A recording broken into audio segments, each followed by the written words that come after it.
Hey Fantasy Football Junkies, I'm Nanci Filipelli and welcome to this edition of Football Fantasy, where I'm going to be talking about fantasy football, the ins and outs of the games, who to start, who to bench, and how to dominate at coaching your team and take home that title. Hey buddies, and welcome back to Football Fantasy. I'm your host, Nanci Filipelli, here with my wingwoman, Shara Rivera. Hello.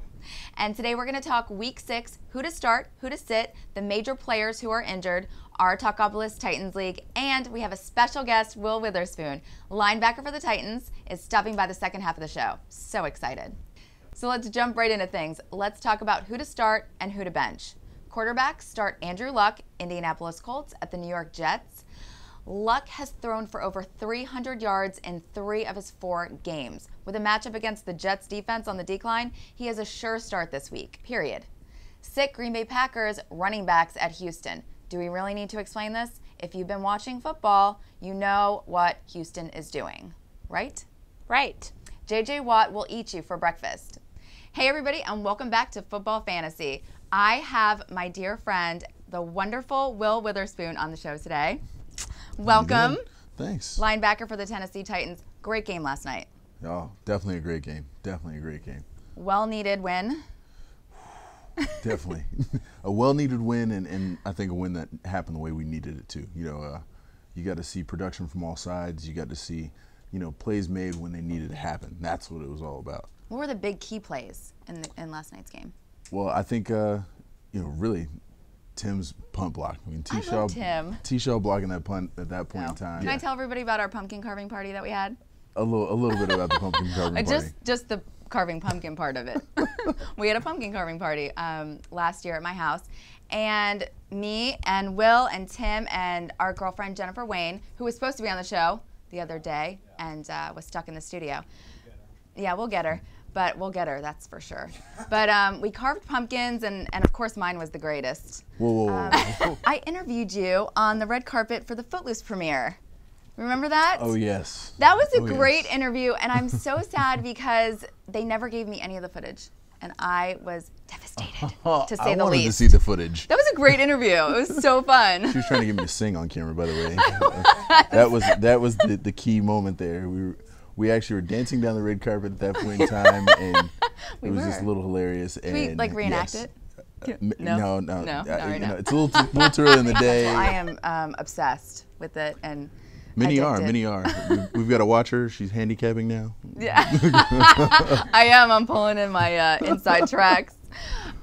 2009, you did a USO tour in Iraq. Yeah, and that was great. That was a great tour, and it was great to get an understanding of kind of what the situation was at the time in Iraq. Which brings me to my favorite part of the show, Miami Jets 30-9. Did I call this or what? Dolphins dominated that whole entire game. Tannehill left the game in the first quarter with a knee injury, and the Dolphins still steamrolled the Jets.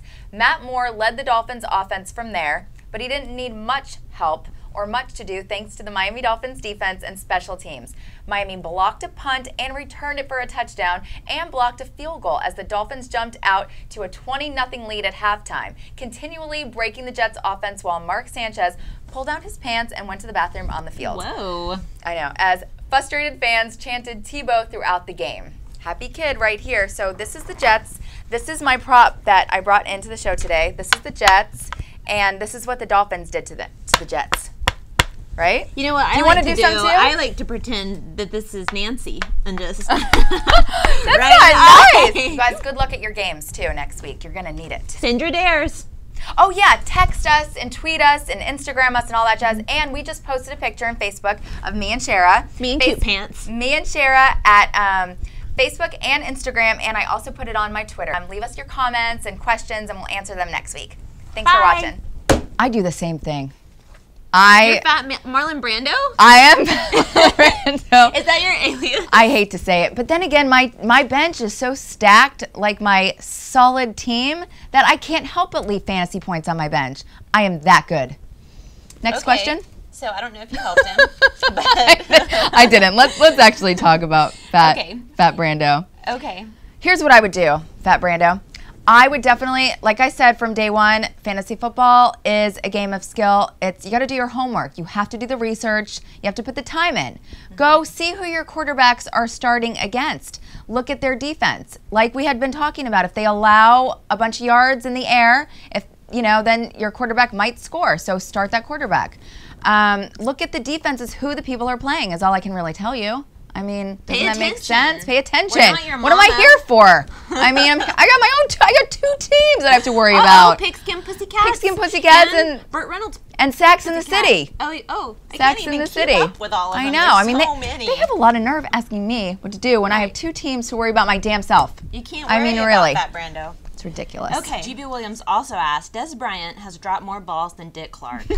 Why? It has balls. Awesome. You have to answer this one. I like Des. I've liked Des for quite some time now. He's on my Sacks in the City Pigskin Pussycat League, but I do sit him quite a bit because he does drop the ball. Why? Well, I don't know. I don't know why he drops the ball. Maybe he's nervous. I mean, he's getting the ball.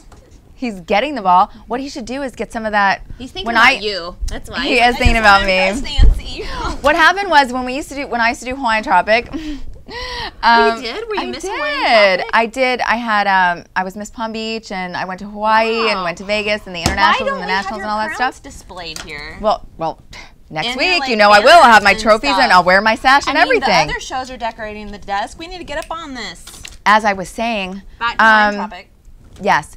The girls, because, you weren't allowed to have the bathing suits go up your butt, because G-strings and then you'd be disqualified. Nobody wants that. Bottom. So what we'd have is this spray glue. Oh, I use that too. Yeah, we'd spray our butt and then we'd put our bathing suit in place like this. So we'd make that move just like that. Yeah, so that's what he should do. He should totally spray his hands. Is that illegal? Des, I know you're watching. I wouldn't tell anybody. Spray your hands so you can hold on to the ball. Next question. Which brings me to the sit-em and stardom situations. Chris Johnson and Nate Washington. Stardom against the worst defense in the league, the Indianapolis Colts. But on the same token, start Andrew Luck against the equally as bad Tennessee Titans defense. Miami Dolphins defense. The most underrated defense in the NFL belongs to the team that resides in my hometown, South Florida. The Dolphins have been a solid defense against the run all year. Start them, pick them up. If they're free agents, don't make me say I told you so next week. They will have a better fantasy day than the Bears. You heard it here. Been blessed to work with guys like Tim Tebow and Peyton Manning and Phillip Rivers, a lot of the guys we'll talk about in fantasy football. I get to train them, so I get a little bit of the inside tips. Of course you do. A few tips. It's helped me win the league once. Once out of how many years?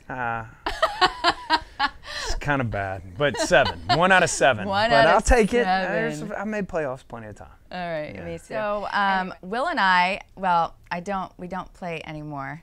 But why don't you tell everybody why we don't play anymore? Today I have with me one of my fellow Pigskin Pussycats, speaking of my other league, Miss Rachel Bradshaw. Hi. Rachel is an amazing singer, songstress extraordinaire. Thank you. She's played Jay Leno. How many people can say that? He'll never tell you he's going out of his mind. Scared to death knowing what's coming down the line. So I convinced them to play fantasy football with me this year. They're both first-time fantasy football players. And some of the girls at our live draft called their boyfriends, called their husbands, brothers, people who know more about sports than they do. But what does Rachel do? She calls her dad, Terry Bradshaw, and gets him on the phone. Who do I pick up? Show where he throws the bomb, though. Is hurting. Bradshaw deep for Swan. He has it. Sick. Touchdown! Battle of the defenses, I think, in this game with J.J. Watt and Brian Urlacher going toe-to-toe. They can't continue to rely on the defense to play as great as they have, though, especially against quality teams. I think the Bears go down in this one.